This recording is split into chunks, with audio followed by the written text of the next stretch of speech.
Hello guys, मी प्रणाली गोलपकर स्वागत करते माझ्या नवीन व्हिडिओमध्ये। तर आज मी तुम्हाला कुणकेश्वर मंदिराबद्दल थोडी इन्फॉर्मेशन देणार आहे। तर कुणकेश्वर मंदिर हे सिंधुदुर्ग जिल्ह्यातील देवगड या तालुक्यात वसलेलं आहे आणि खूप जागृत देवस्थान आहे। इथे लाखोंमध्ये पब्लिक येतात। महाशिवरात्रीला खूप मोठी यात्रा इथे साजरी केली जाते। तर मी तुम्हाला त्याच्याबद्दल थोडी इन्फॉर्मेशन देणार आहे। तर व्हिडिओ नक्की शेवटपर्यंत बघा आणि जर व्हिडिओ आवडली असेल तर कमेंटमध्ये मला नक्की सांगा। मित्रांनो, कुणकेश्वर हे मंदिर कोकणमधील निसर्गरम्य समुद्रकिनारी वसलेले शंभू महादेवाचे एक सुंदर असे देवस्थान आहे आणि याला जागृत देवस्थान सुद्धा म्हटलं जातं। कणकेच्या राईमध्ये वास्तव्य करत असलेल्या शंभू महादेवाची ही भूमी असेही म्हटले जाते। आता आम्ही पोहोचलेलो आहोत की कुणकेश्वर या मंदिराच्या इकडे।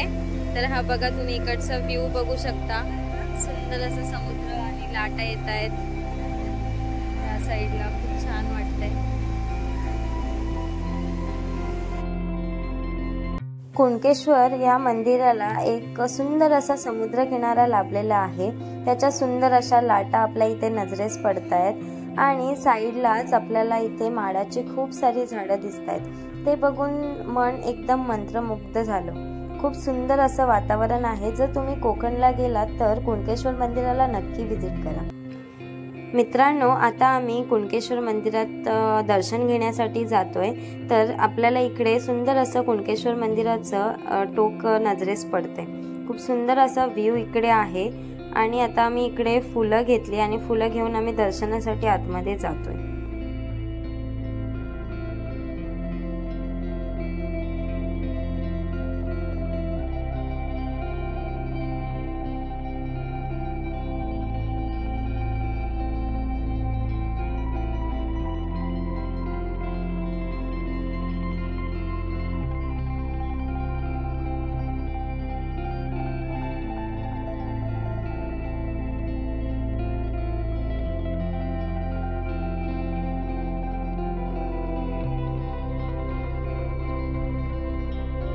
आतमध्ये आपल्याला फोटोग्राफी अलाउड नाहीये, तर मी तुम्हाला बाहेरनच दाखवण्याचा ट्राय करते मंदिर। तुम्ही पण दर्शन घ्या।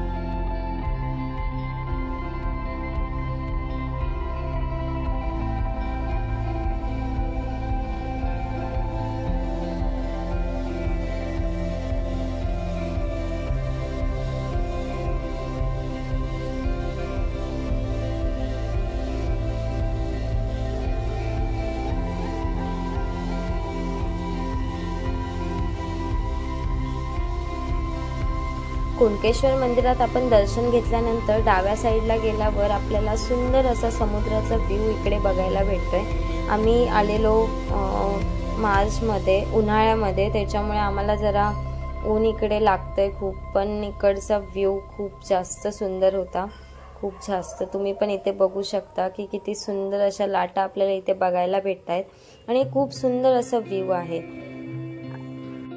श्री क्षेत्र कुणकेश्वर हे कोकणातील एक पवित्र तीर्थक्षेत्र अतिप्राचीन काळापासून येथील कणकेच्या राईमध्ये वास्तव्य करून असलेल्या शंभू महादेवाची ही भूमी। कणकेच्या बनात असलेला ईश्वर म्हणजेच कुणकेश्वर आणि देवावरूनच गावाचे नाव सुद्धा कुणकेश्वर असे प्रचलित झाले।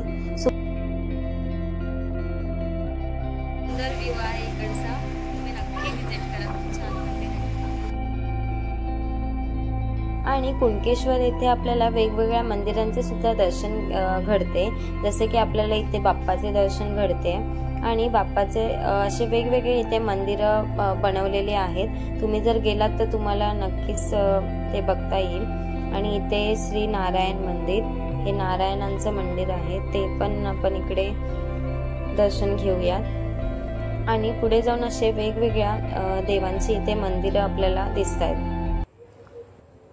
आपल्याला इकडे साईडलाच बोर्ड लावलेला दिसतोय। तर त्या बोर्डवर इथे लिहिलेले आहेत की वर्षभरात इथे काय काय उत्सव साजरे केले जातात, त्याची इथे लिस्ट आपल्याला इकडे दिलेली आहे। गुढीपाडवा, पौर्णिमा, अक्षय तृतीया असे वेगवेगळ्या प्रकारचे सण आहेत।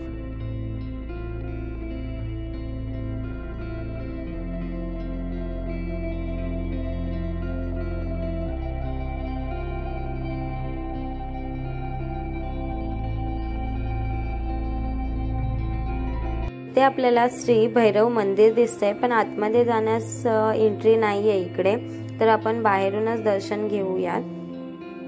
हे बघा भैरवांचं मंदिर आहे हे। आणि इथे असं बोललं जातं की पांडव अज्ञातवासात असताना या तीर्थक्षेत्री प्रतिकाशी निर्माण करावी या उद्देशाने तयार केलेली शिवलिंगे अजूनही आपल्याला अस्तित्वात साक्ष देतात। समुद्रकिनारी ओहोटीच्या वेळी दगडांवरती असणाऱ्या पांडवकालीन शिवलिंगांचे आपल्याला दर्शन घेता येते।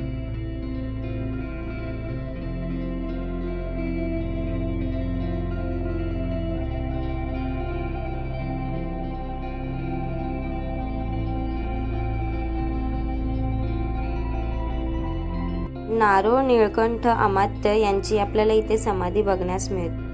सुमारे 1100व्या शतकात पासून प्रसिद्धीला आलेले हे स्थान म्हणजेच कोकणातील धार्मिक व ऐतिहासिक सौंदर्याचा मुकुटमणीच म्हणावं लागेल। कुणकेश्वर मंदिराचा इतके प्राचीन भव्य देवालय कोकणात इतरत्र कुठेच नाही। पुणे, मुंबई, कोल्हापूर या शहरांशी देवगडाहून अवघ्या 18 किमी अंतरावर कुणकेश्वर हे गाव आहे।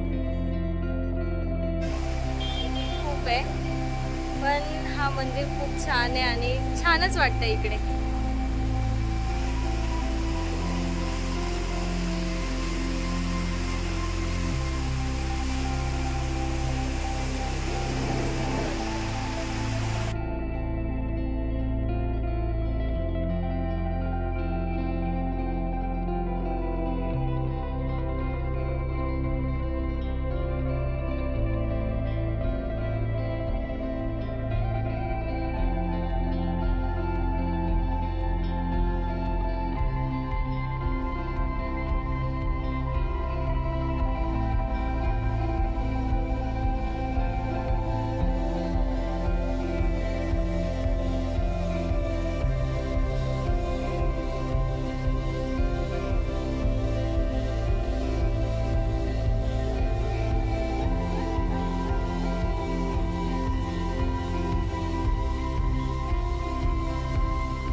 जर ही कुणकेश्वर मंदिराची जर माझी व्हिडिओ तुम्हाला आवडली असेल तर एक लाईक नक्की करा, शेअर करा, सबस्क्राईब करा आणि जास्तीत जास्त फॉलो करा।